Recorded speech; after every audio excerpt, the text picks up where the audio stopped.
Acompanha comigo. No Microsoft Excel, qual dos símbolos a seguir deve preceder um valor numérico para que ele seja tratado como texto? Letra A, asterisco. Letra B, apóstrofe. Letra C, arroba. Letra D, exclamação. E a letra E, tio.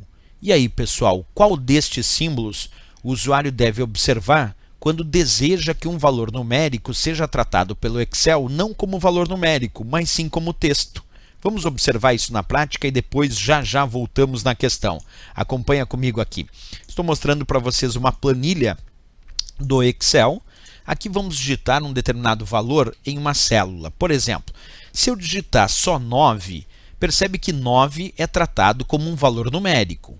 E por isso mesmo, a gente pode observar que este 9 vai ter toda a observação do Excel como valor numérico. Mas e se eu desejar digitar um valor numérico para que o Excel entenda esse valor numérico como sendo um texto? Então, eu vou usar apóstrofe 9. Se eu colocar apóstrofe e um valor numérico, quando eu pressiono Enter, percebe que automaticamente apareceu ao lado desse valor 9 um determinado símbolo de alerta, onde ele diz: o número nesta célula é formatado como texto ou precedido por um apóstrofo.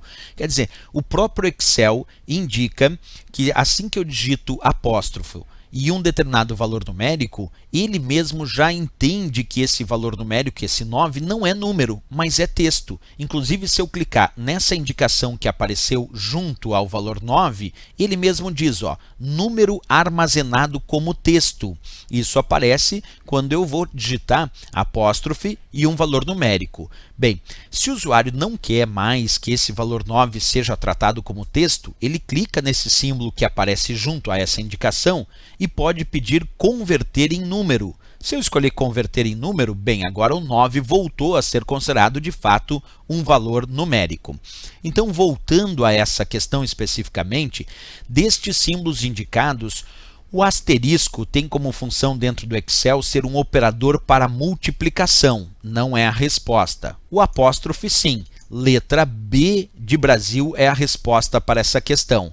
Ele vai transformar um valor numérico para que o Excel trate esse valor numérico como sendo um texto. O arroba é um símbolo que pode ser usado para dar início às fórmulas, desde que essa fórmula tenha uma função. Por exemplo, a princípio dentro do Excel, o símbolo que dá início às fórmulas é o sinal de igualdade. Eu vou dar um exemplo prático aqui. Por exemplo, se eu colocar aqui o valor 1 e o valor 2, eu poderia criar a seguinte função: igual soma, abre parênteses, A1, ponto e vírgula, B1. Aí eu estou pedindo para somar o valor da célula A1, que é justamente 1, e o valor da célula B1, que é justamente 2. E aí a soma de 1 e 2, quando eu pressiono Enter, deu o resultado 3.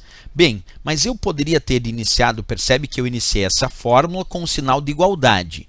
Quando uma fórmula tem uma função pré-definida, como a função soma, a função média, entre outras, o usuário pode, então, iniciar essa fórmula com o sinal arroba também. Acompanha comigo aqui no passo a passo. Agora, eu vou digitar a seguinte fórmula, acompanha aí no visual. Arroba, soma, abre parênteses, A1, ponto e vírgula, B1. Percebe que agora eu criei essa fórmula, só que eu não coloquei o sinal de igualdade no começo. Eu coloquei o arroba. Nós podemos usar o arroba no início de fórmulas, desde que essa fórmula tenha uma função pré-definida, como eu disse. Função soma, função média, entre outras. Aí sim posso. Quando eu pressiono Enter, ele mostra o mesmo resultado 3.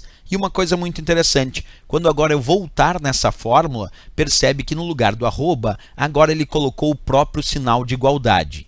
É isso. Então, o arroba pode ser usado até mesmo no início de fórmulas que tenham funções pré-definidas.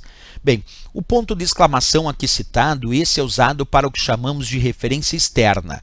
Nós usamos o ponto de exclamação dentro do Excel para indicar referência externa, quer dizer, quando eu desejo referenciar uma célula que está numa outra planilha. Observa comigo a prática do uso do ponto de exclamação dentro da ideia das fórmulas. Vamos montar a seguinte fórmula.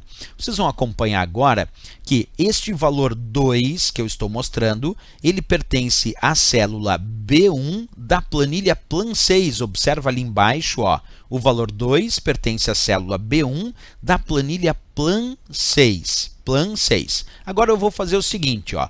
Eu vou clicar aqui na planilha Plan 7, vou criar uma outra planilha aqui, a chamada planilha Plan 7, e eu gostaria de usar aquele valor que está ali na planilha Plan 6 na célula B1. Então eu vou digitar igual o nome da planilha desejada, que é planilha Plan 6, ponto de exclamação, e vamos colocar B1. Isso quer dizer para o Excel que eu desejo buscar o valor da célula B1 da planilha Plan 6. Isso eu chamo de referência externa. E quando eu dou Enter, ele mostra o resultado 2, que é justamente o valor que está lá na planilha Plan 6 na célula B1. Portanto, dentro do Excel, o uso de um ponto de exclamação serve para o que chamamos de referência externa. Eu coloco o igual, o nome da planilha desejada, nesse caso Plan 6, ponto de exclamação, e a célula, nesse caso B1, e aí ele me mostra o resultado. Isso é bem interessante quando a gente usa aí o Excel. Então, o ponto de exclamação serve para a referência externa dentro do Excel. Já o til, que aqui está indicado, pessoal, o til é simplesmente um indicativo teórico só para funcionar como um elemento gráfico mesmo. Então, aqui, de fato, sem dúvida nenhuma, nessa resposta, quem precede um valor numérico para que ele seja tratado como um texto claro é o apóstrofe, como eu já bem mostrei aqui. Resposta, a letra B de Brasil para essa questão, tranquila, mas bem interessante.